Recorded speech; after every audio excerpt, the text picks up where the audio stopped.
Derrière le rideau, l'atelier de fabrication de flotteurs pour semi-rigides. Yprex, la première usine française du genre.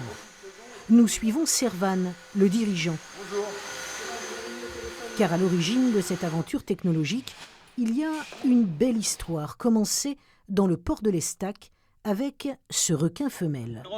Une association d'aide aux requins m'avait contacté pour qu'on sorte le requin du port qui était bloqué.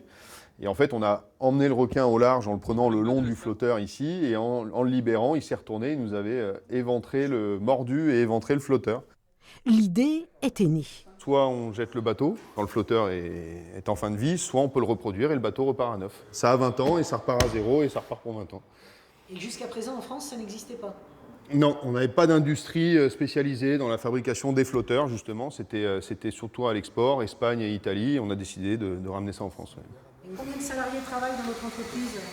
On a aujourd'hui 6 salariés. L'objectif, c'est d'arriver avec 35 salariés dans 1 an. Là, tu es sur le dessus. Et donc l'arrière, il vient là, quoi. C'est ça. Dans l'usine, Luc est responsable technique, incollable, sur la toile grise baptisée Hypalon. Ça, c'est très vieux. C'est très très vieux, c'est en fin de vie.